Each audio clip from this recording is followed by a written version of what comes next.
That's strange, Dave. I just got your text messages just now. Something's going on with I must be in everything. kind of growing vortex in the Grange Park. It's starting with my. All right, we're recording the meeting now as well too. So. Okay. I guess, do we want to wait for, Donald will be here. So I guess we can get started. My name's Kathy Johnson. I am a 16-year resident of LaGrange Park, and I've been on the Sustainability Commission for almost a year now. I actually am a technology and business consultant, and that overall that's not really important, but it was a client that I was at about several years back that actually got me interested in zero waste. They were actually had a consultant in there. They were actually doing an environmental study, and there was a person in there, an environmental consultant, who actually was there doing a presentation on zero waste. And the person I was working with said, "Hey, you want to go ahead and attend if you're interested." So I went to that, and that actually got me interested in the whole idea of zero waste. So, from that point forward, I was actually a little bit more diligent about waste reduction. I started collecting my food scraps, started doing a number of other things, and as the years went by, about 2019, one of the groups that I belong to actually shared a presentation that was done by an environmental consultant on the East Coast by the name of Warren Singer, and that actually got me really hooked on zero waste. So that's sort of what led me to this topic, in addition to the fact that recycling and composting is one of the initiatives that the Sustainability Commission is going to be focused on for the next year or so. So on that note, let's move forward.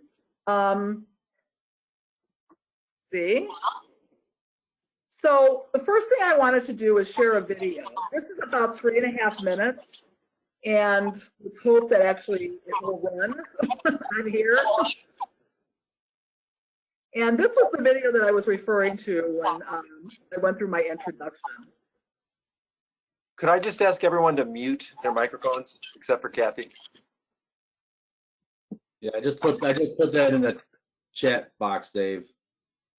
Well, all right, much better. Okay, so now it's not letting me launch this from here. Bear with me for just 1 second.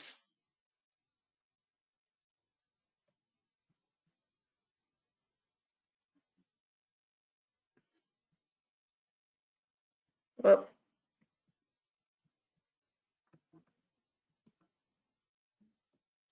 that is bizarre.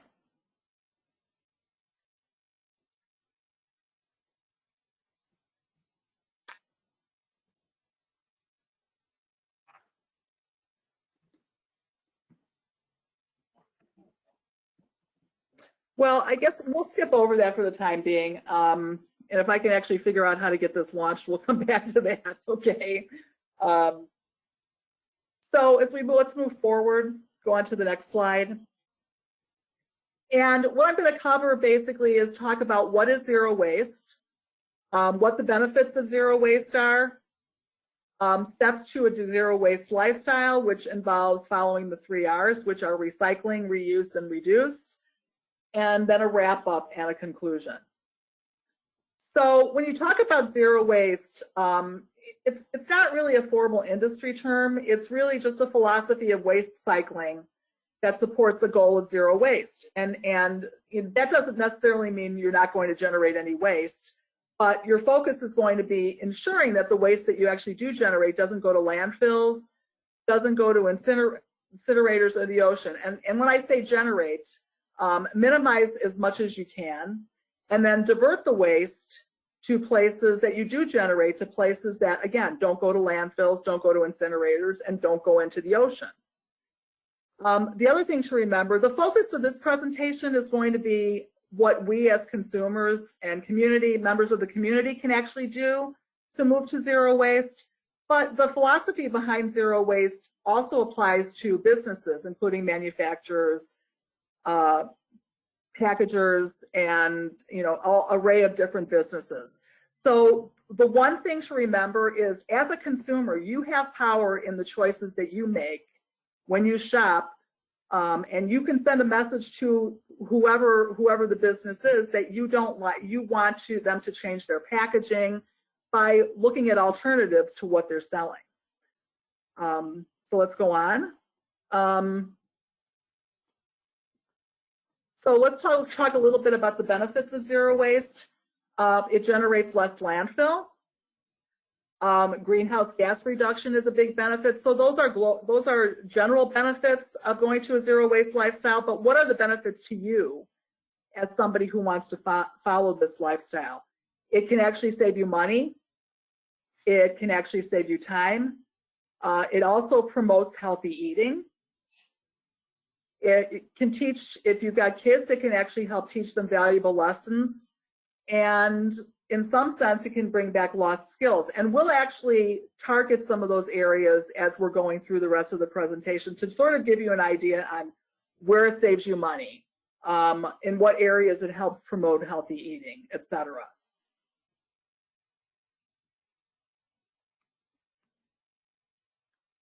Okay.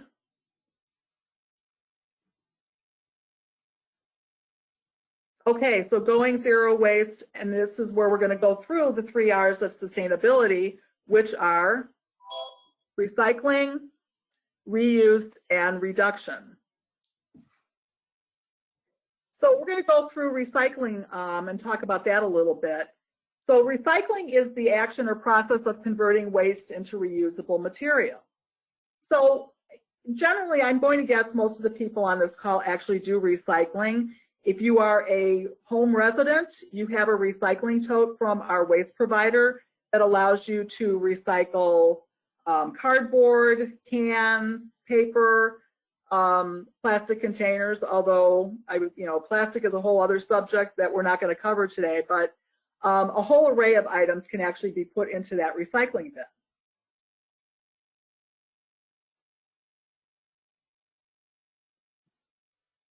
So how to recycle? Again, you're going to use your recycling tote from LRS. And if you notice that on the right side of the screen here, there's some information about what you can recycle. So if you're on the road to a zero waste lifestyle, the first thing you want to do if you're already recycling is review this list and make sure, and you can verify that you're recycling everything that you possibly can. I actually did put a nice link, a little link down here that actually is a link that takes you directly to the information that's presented on this screen, that's published on the LRS website. So it gives you a list of items that you can actually throw into your recycling bin.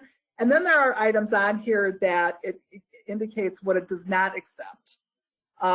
One of the big things, I live in a townhome and I share my recycling bin and my garbage tote with my next door neighbor. And one of the things that they were doing, or she was doing when they first moved in, was throwing their plastic garbage bags in the recycling bin. Well, as you can see on here, you cannot put, if you don't use reusable shopping bags, if you go to the grocery store and you still use the plastic bags, the throwaways, those cannot be put into the recycling bin. But there is a way that you can actually dispose of those in a more environmentally friendly way. So the first thing I would suggest is going through, again, what LRS will take, and make sure, again, that you're recycling anything in your tote your tote from LRS that you possibly can.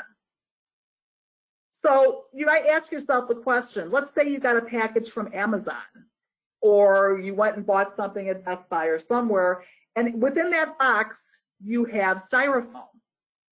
And if you look through this list from LRS, they don't take styrofoam, so that's going to have to go in your garbage tote, which means that's going to go into landfill.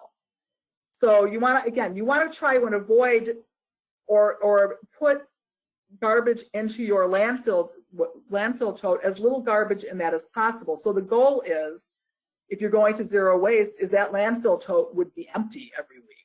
So now, if you've got the styrofoam, what are you actually going to do with it? You can't put it in your recycling tote. Well, if we go on to the next slide, you actually can recycle that styrofoam. On the LaGrange Park website, sustainability, on the LaGrange Park website, on the sustainability page, there is another document that the Sustainability Commission has actually put together called Avoiding the Landfill. I put the link is on the slide here, and it gives you a list of places, of items that you can actually recycle and or places that you can take these items to. So if you look at this list on the right hand of the slide, you will see styrofoam on there. And now I can't click on it from here, from the slide, but there is, in Western Springs, the village of Western Springs has an effort in place where they actually collect styrofoam once a month. So if you do happen to get a package delivered from Amazon, or you buy something and you open the box and it's got styrofoam as protective material, you can actually save that and actually take that to the Western Springs recycling event for styrofoam that they have once a month. That styrofoam is actually recycled and then again reused. The same thing applies to, we talked about the plastic disposable garbage bags that you might get if you shop at the grocery store. I mean, I encourage you actually to bring your own bags, but if you don't do that, or you happen to forget them, and you have to use one of the plastic shopping bags at the grocery store, those can actually be disposed of, not in your recycling tote, but outside of the Jewel food store in LaGrange Park. Right by the entrances, there are 2 entrances to the store. There is a bin outside of there. That bin is for plastic bags. So those plastic shopping bags, dry cleaning bags, the annoying sleeves that might be on those annoying advertising papers that you get, those can go in there. They will accept Ziploc bags. There's a whole laundry list of plastic paper, plastic packaging materials, and other plastic packaging materials and bags that will accept. You can also dispose of the produce bags that you might use at the supermarket as well. You can dispose of those in there too. So again, that's reducing your landfill garbage tote, because you're not having to dispose of those plastic bags in there. My next door neighbor, for example, they actually use a lot of buy cases of plastic water bottles. And don't get me started on that. That's another issue. But when they first moved in, they were actually taking the plastic packaging material and disposing that, putting that in our recycling bin. Well, you can't put plastic bags in the recycling bin. So when I would see that, I would take it out, and then next time I was over at the Jewel, I would throw it into the recycling bin. So, again, yes, the goal ultimately is to minimize plastic waste. But if you do happen to have plastic bags, there is a place that you can actually take it. So this list, by the way, is available on the LaGrange Park website on the sustainability page, and there's a number of other items on here. Take a look at this when you get a chance. It'll give you an idea of a number of different places that you can take different things. And the other thing that I wanted to mention, I want to go on to the next slide, is as you're looking through that list, if you know of any other places that will accept items that that will be recycled, please let us know. Rick is on this presentation with us. He's the head of the Public Works Department. You can actually send him an email. I put his email address on here, and let him know, hey, this company or this organization actually takes these things for recycling, and on this day of the week, maybe once a month, or this day of the month. And he'll pass that information on to one of the Sustainability Committee commissioners. We will research it and get it on the list as well. Okay? So on to the next slide. So the last item on recycling has to do with your food scraps. And you can recycle your food scraps. That was the first thing, after I saw that zero waste presentation a number of years ago, that was the first thing that I actually changed in terms of my waste reduction was actually collecting food scraps for recycling purposes. So yeah, sorry, I went one screen too far. So I have a bucket in my kitchen that I collect that goes underneath my sink that I collect food scraps in. And I don't have a compost where I live myself. I collect the food scraps, and I have a service that actually comes and picks those food scraps up once every couple of weeks, and then gives me a new bucket. And just something to consider. I posted some information here from an article that I recently read in the Washington Post that talks about the importance of food waste. And if you look through here, it says more than a third of all the food grown for human consumption in the U.S. never makes it to somebody's stomach, according to the nonprofit ReFed. That's about $408 billion worth of food grown on 18% of U.S. farmland with 4 trillion tons of water. And just think about that. None of that food actually gets consumed. The carbon footprint of U.S. food waste is greater than that of the airline industry. Globally, wasted food accounts for about 8% of all greenhouse gas emissions. And the environmental consequences of producing food that no one eats are massive. And I put the link to that article right underneath there if you're interested in reading more about that. But the video that I was actually going to show you guys was a woman who actually had another environmentalist who had actually gone to zero waste, and she talked about the first thing that she did when she went to zero waste was to assess her waste, and the largest number of wastes that she had were food scraps. So we all generate food scraps. That was the first thing that I actually focused on when I started my waste reduction effort. So as I started saying earlier, you collect your food scraps if you have, and there's different ways that you can actually recycle your food scraps. One of them is what I'm doing, which is I use a different service to actually pick up my food scraps and give me a new bucket, and that service actually takes them and uses those food scraps to make their own compost for their urban farm.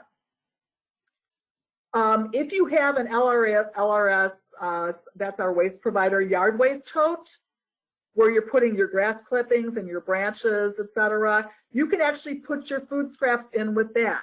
And not only can you put food scraps, you can also put in like dirty paper towels and paper and dirty napkins, etc., can go in there as well, because paper is also a source for building compost as well. Or you can actually start your own compost. And fortunately for us, we have a compost expert, which is not me, a compost expert on our presentation tonight. David is one of the commissioners on the Sustainability Committee. And if I go on to the next slide, this talks a little bit about building your own compost. And there is actually a link to a document that David actually wrote up on composting. So I don't know if you wanted to share any additional information, Dave, since you're here. Sure. Just it really is very easy, and I know a lot of people probably are turned off by composting because they think it's going to be smelly, and they're worried about potentially rodents getting into the compost pile or raccoons or whatever. And the key thing with the compost bin is to get one that has a lid, a lid that you can. They make a lot of different kinds, but most kinds you would get have lids that firmly attach to the top, and so critters can't get in them. And when you're collecting things, organic material, depending on the size of your compost bin and how quickly you want to compost, if you put in like pine cones are compostable, but they're going to take a while to break down. Eggshells, coffee grounds, the coffee filters. When I shave my dog fur is compostable. My wife thinks it's pretty weird, but you can Google lists. It's remarkable how many things you can compost. But like you can compost napkins and paper towels, as Kathy is saying. And so I have a plastic bucket with a lid that snaps shut. That's I have 2 sinks on the left sink, and just it's incredible how much stuff goes in to the bin, and you keep it sealed. So yes, it'll start to smell after 4 or 5 days, but you keep it closed and clicked shut, and then you're only opening it to throw stuff in. And I mean, I would compost during the winter as well, although it was when we had the amount of snow, it was kind of hard to get out to the bin, and it was hard to open the lid. But in warmer weather, I'd go out there and continue to compost through the winter. But it's really satisfying to see how much you don't throw into your, I mean, our trash output since I've been composting is noticeably less. Yeah, I think that's actually an excellent point. And I know, several people who are doing composting now, and that's the biggest benefit you see, is that it makes you realize how much of the waste you were throwing in your landfill tote were actually food scraps or related, food scraps or items related to that. It's amazing. And you could also argue, well, a lot of that, if I have a disposal, it can go down the disposal, but then that's taxing the water treatment. That's all going to one place, and that's sewage treatment, water treatment, and also inevitably your disposal gets clogged. It can't handle a lot of things, and if you're a gardener, it's a bonus because then you're having this great compost to be using for your garden. So. Yeah, that's fabulous food for your garden, no question about that. So what do you think is a good source for people who might want more information on composting or starting a compost? Is this document a good starting point? Yeah, the document's a great place to start because it walks you through the process, and I also have photographs, and I think I put some links in that, but that's a good place to start. Yes. Yes, and there's a link to there's a reference to your email address. So if anybody out there is actually interested in starting a compost and you have any questions, you can email David directly. Yeah, it's very satisfying. Okay, so that's it for recycling, and we're going to move on and talk about reusing products. So we talked about recycling, how what you recycle gets made into other things, right? Reuse of waste means any operation by which products or components that are not waste are used again for the same or for a different purpose for which they were conceived. And I think we've all been through that. I can tell you my own experience is, I'm trying to stay away from plastic. Sometimes you can't avoid it. So I'll give you a perfect example. Many of us order Chinese food carry out on occasion. And one of the things that you might get when you order Chinese food are those plastic containers. Yes, that's annoying from a recycling standpoint. But I actually save those, and I use those to store leftover food of my own. So, they work just as well as any sort of plastic container you might actually go buy to store things in your refrigerator. But I store other things. I have a whole collection of those and glass jars that I've saved that I use I've got a bunch of cabinets in my laundry room I use to store all sorts of things. And it works out perfectly. That saves you money. You don't have to buy anything for storage. And it's actually, you're actually conserving as well. So if we go on to the next slide.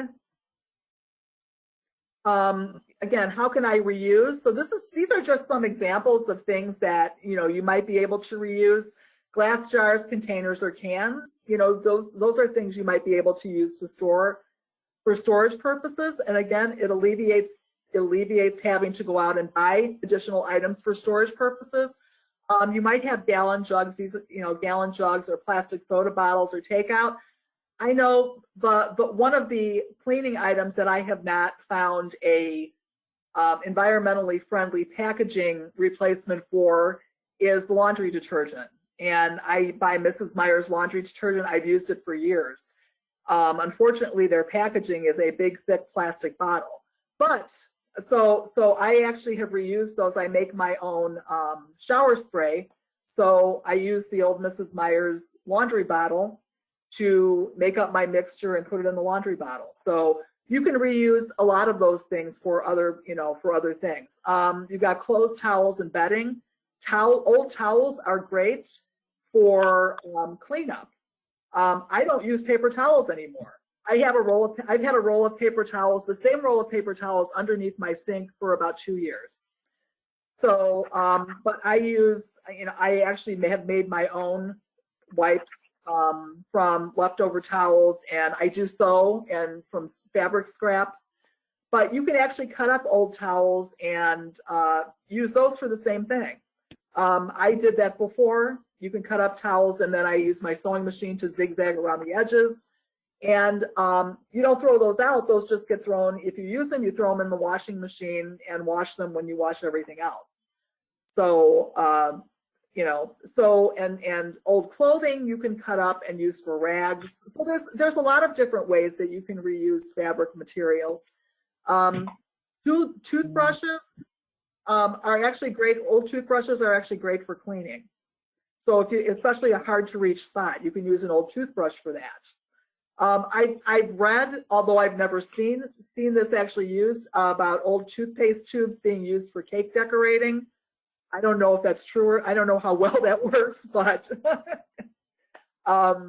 that's an option. Old furniture. We live in a disposable society now, so we all sort of gravitate to want the latest and greatest and new, but you can also repurpose something and refinish it. I was on a furniture refinishing kick many years ago, and I refinished furniture for family members and for some friends, etc. And it does take time, but you can come out with something beautiful if you do that. And you're not filling up landfill with that. Plastic bags. So how do you reuse a plastic bag? Maybe you can reuse it by reusing it to grocery shop again, although those bags from Jewel are very flimsy. But I did see someone who actually, believe it or not, had a collection of the plastic disposable shopping bags from the grocery store, and they cut them and attached them together and created a shopping bag material made spool of yarn, and they crocheted themselves a plastic tote bag out of the plastic shopping bags. No kidding. So so there's a lot of things that you actually purchase and consume where you can actually reuse the packaging material or things like this for other things. And please, if you have any other ideas or any other projects that you've done where you've reused something, go to our Facebook page and post some of this stuff. I mean, we'd love to read about it.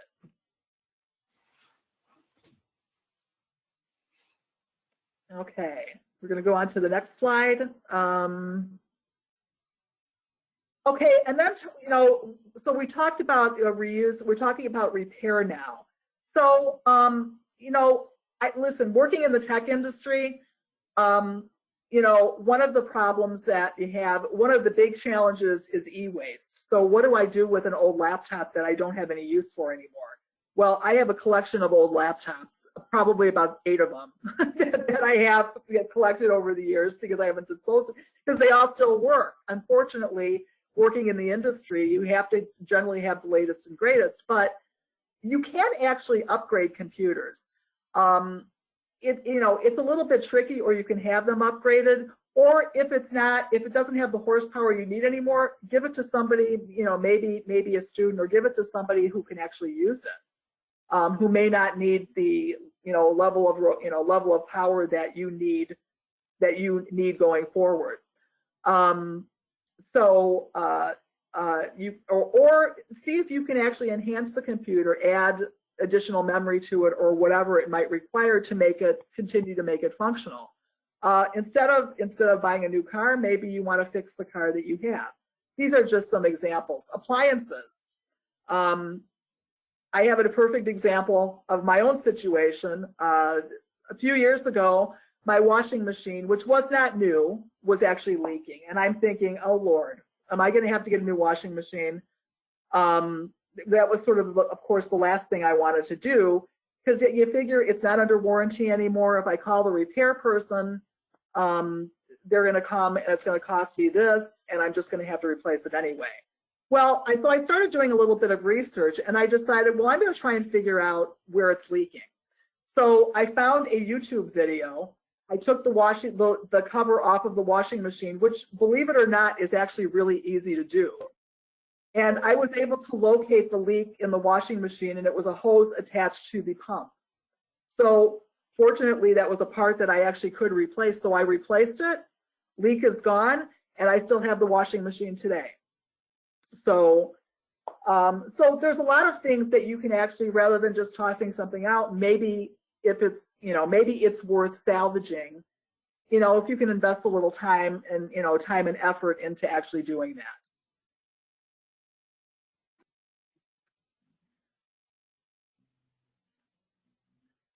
Okay, so other things that you can do to reuse items.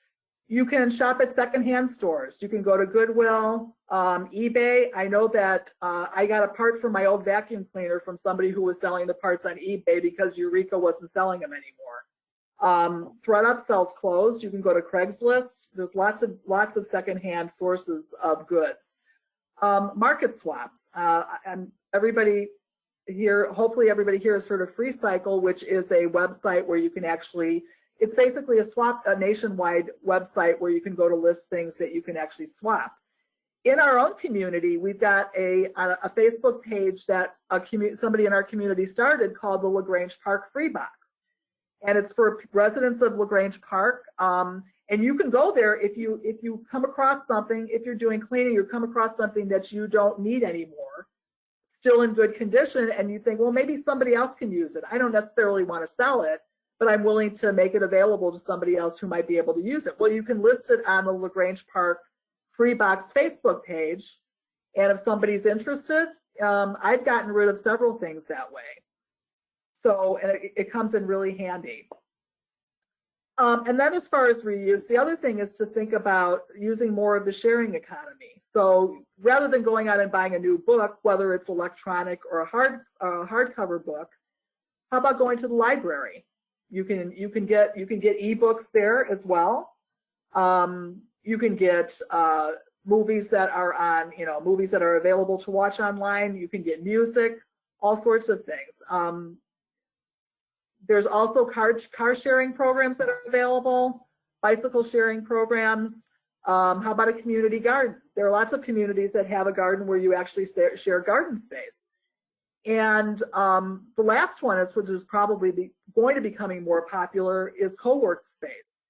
I know that being an independent consultant, I do a lot of my work from home, but with the pandemic, I think that a lot of businesses out there have found out that our people can actually work from home a few days a week and still be as effective as they were when they were in the office. So I think you're going to be seeing a lot more of that, and which may result in co-using office space. So you might see a reduction in office space. So you may go into the office on Monday and Tuesday and use the same office that the person who goes in on Thursday, Wednesday and Thursday do.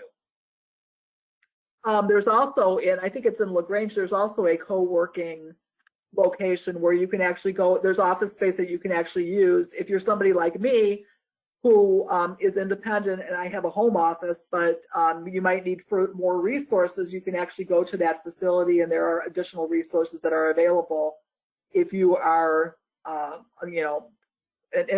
independent worker or a home worker like me.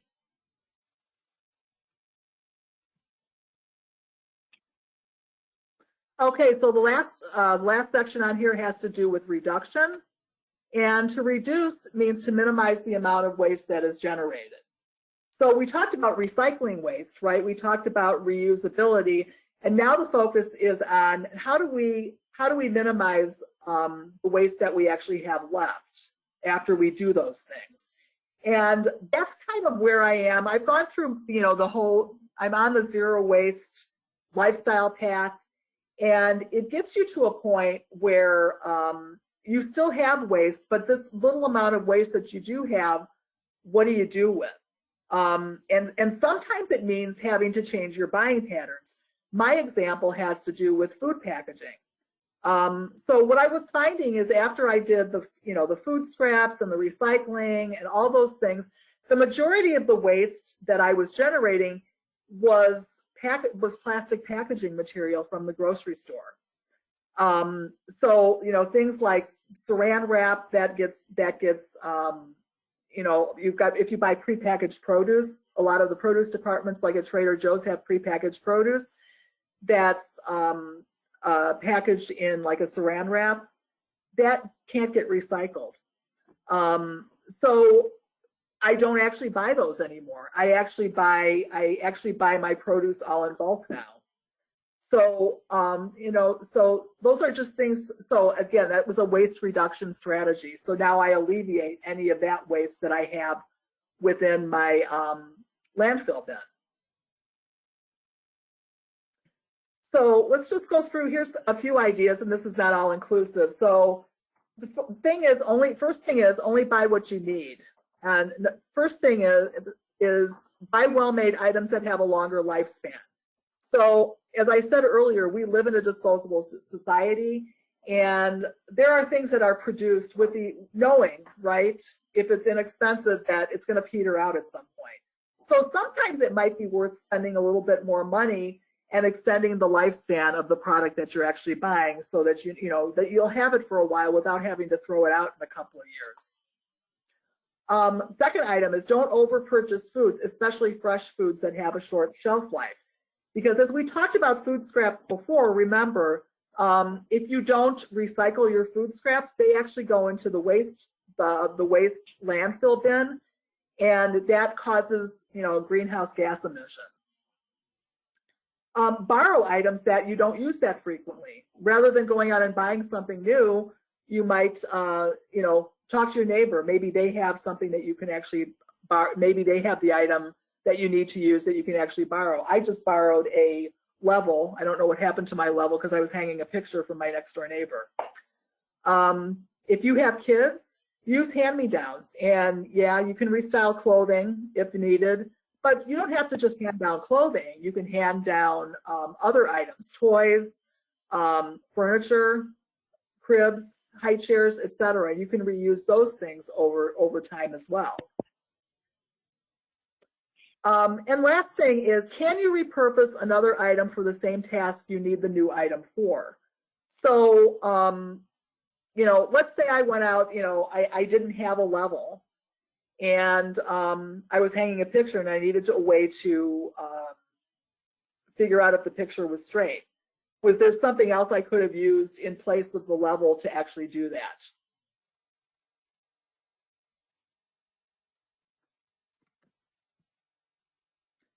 Okay, the next thing is choose products that have less packaging. So here's the first item on the list. This is what I was talking about earlier. Do not purchase prepackaged fresh produce. If you buy meat or fish, you can have the butcher at the counter weigh and wrap in paper versus plastic wrap. So when you buy the prepackaged meat or fish, usually that's on a piece of styrofoam and it's wrapped in like a saran wrap. So if you go up to the butcher and you buy that, a lot of times they'll actually wrap it in paper. Use your own containers when bulk purchasing. So when I actually buy produce, a lot of times I don't even put the produce in anything. I just throw it in my basket or in my cart. But I actually do have reusable produce bags. Or if you're buying bulk nuts or rice or anything like that, you can actually bring your own containers to put that stuff in. So I actually buy lentils. Lentils is one of my favorites, and I buy lentils at sometimes Whole Foods or sometimes the Time Store, and I actually bring the plastic jar with me and fill that up, and you can weigh it there. They'll accept that when you actually check out. And the last thing is reduce your purchase of cleaning and personal care products, especially those with plastic packaging. This is probably, I think one of the biggest challenges people have had is doing this, because it's hard to find cleaning products and personal care products that don't have plastic packaging. They are available. I, for example, I don't buy shampoo in a plastic bottle anymore. I use shampoo bars. I use a bamboo toothbrush. You can actually get, for toothpaste, you can actually get the little toothpaste pellets, which if my father were around these days, he would love that, because when we were kids, he was always complaining we used to put too much toothpaste on the toothbrush when we squeezed it out. So that actually works great. But you get into other things, it becomes a little bit more challenging to find laundry soap in something other than like a plastic bottle, or sometimes, you can find the paper boxes, like the paper boxes of Tide, but Tide is not necessarily an environmentally friendly product in itself. So if you've got any ideas, again, for any of these things, we'd welcome you to post information on our Facebook page. And then the other thing is, this is one of my pet peeves with my neighbor and their water bottles: eliminate the purchase of single-use products. Don't purchase individual water bottles. And if you're concerned about the quality of the water, buy yourself a water filter and use a reusable water bottle. Water filters can cost you maybe $35 or $40, and it's well worth it. I have a water filter on one of my faucets, and that's where I get my water from. I also have a K-cup coffee maker too. So don't buy the reusable K-cups. Don't buy the boxes of pre-filled coffee, K-cups. You can buy the reusable ones, and you can fill that up with regular coffee time and time again. Use reusable unpaper towels. I mentioned that. You can just use, leftover towels that are cut up as reusable wipes in your kitchen.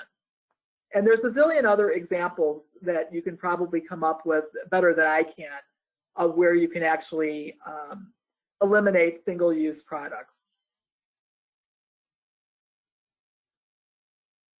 Okay, so going forward, next steps. If you want to move to a zero-waste lifestyle, these are some ideas that I've provided you on how you can actually get there. One of the first things you want to do is do a trash audit and take a look at where most of the trash that you are actually generating. And when I talk about trash, I'm talking about the items that you're actually putting in your trash bin, your landfill bin. Because if you're already doing recycling, you're like halfway there already. And but you want to perform a trash audit and determine where the majority of the trash that you're still generating, again, that goes in that landfill tote, what the majority of that is. And then again, start with the item that generates the most landfill waste, and see how you can address that. And in some cases, like was with me, you actually might have to change your purchasing habits. I said that a lot of the plastic packaging for products was in the produce departments in particular was a shortcoming. So basically, I buy all my produce in bulk now. And if you go through this process, please, again, share your experiences on our Facebook page. And I put the link down here for you. And the last thing that I wanted to mention is, don't let the perfect be the enemy of the good. And I think we've all heard this phrase, but don't get so hung up on having to reach this ideal goal of generating zero waste that you forget about all the good things that you're actually doing by conserving and by recycling and by reusing.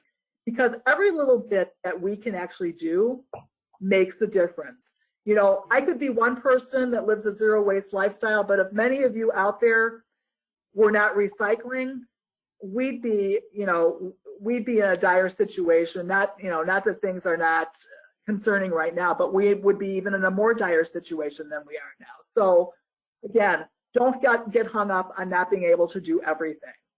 Do the best you can, and that will help all of us.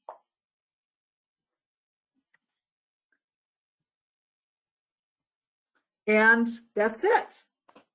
So thank all of you guys for being here. And I don't know if anybody has any questions. You can put those, if you've got a chat box, you can put a question in a chat box, or feel free to raise your hand or speak up. Oh, I there's just- David. Yeah. Put it in the chat box. I've just noticed these. I haven't bought them yet, but a Facebook ad for this True Earth laundry strips, and they look like you know, what you throw in your dryer for you know, fabric softener, but they dissolve and become the detergent.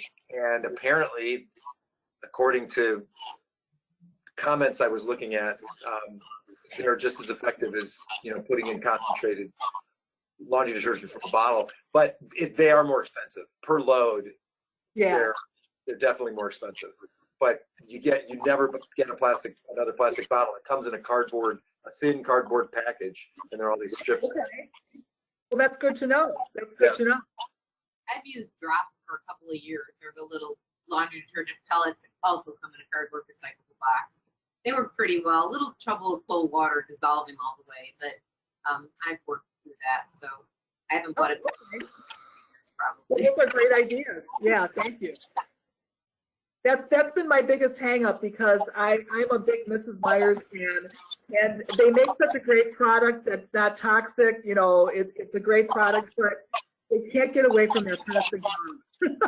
So, I just called LRS yesterday. I think Bill Kenny is your rep as well as ours in Western Springs, and talking about plastic, how the toxins leach out of that. No one should ever reheat food in black plastic. Standard market, you know, their carry-up dinners are in black plastic. You're supposed to take the top off, put foil on, put them right in the oven. oh no, yeah.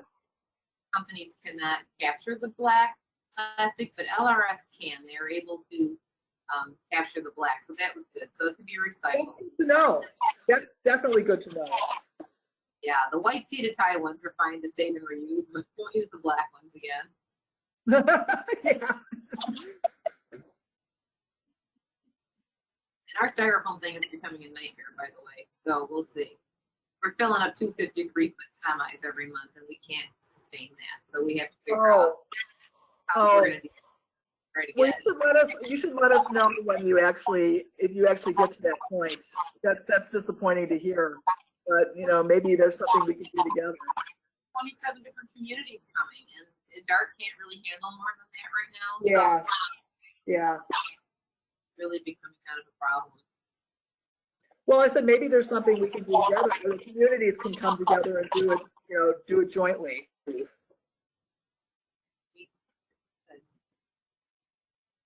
else do I have? I have some more ideas I can post on your Facebook page. That would be great. That would be great. Yeah. Donna had a question she posed. Our grocery stores allowed to bring reusable bags yet? And I tried a week or two ago at Trader Joe's.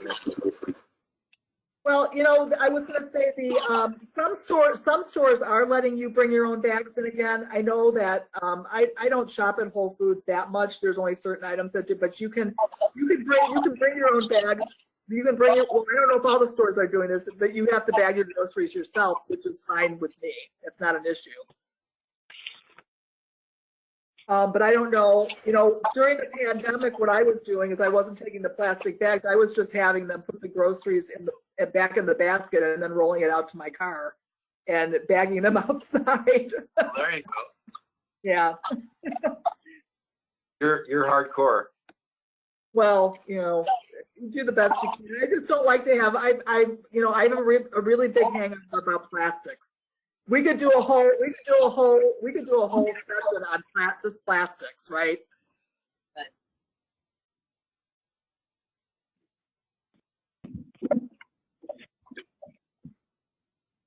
So, any other questions?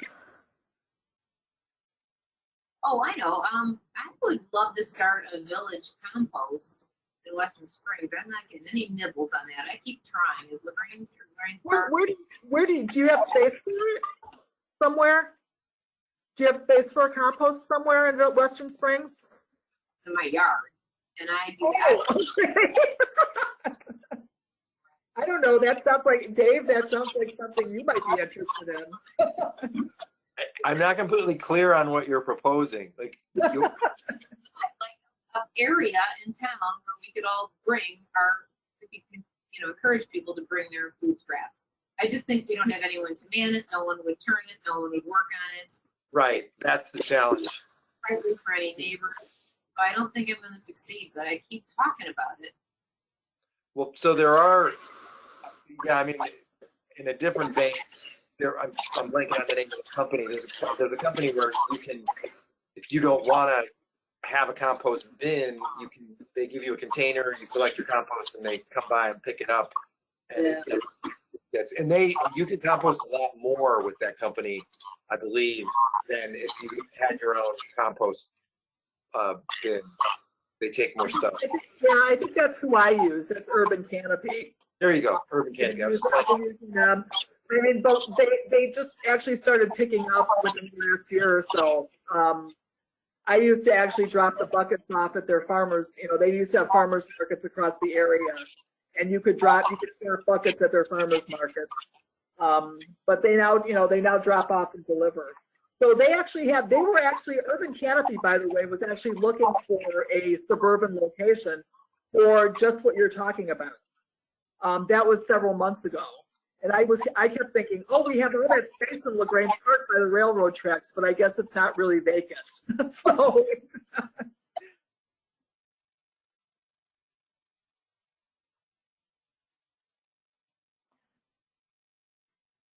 Well, very good. Thank you for doing this. Yeah, thank you, Kathy. Thank you. I will actually, I should post the link to that video. I'll get that to Dave and he can post it on our Facebook page. Great. So it's just like 3.5 minutes, but she goes through basically, her journey to zero waste. So. Excellent. Thank you. Okay. Thanks a lot. Thanks, guys. Kathy, great job. Thank you. Thanks for coming. And I think the presentation's going to be posted on our webpage, and it'll be posted on the Facebook page for people who were unable to attend. So. Yep. Have a good night. Everybody have a great night. Take care, everybody.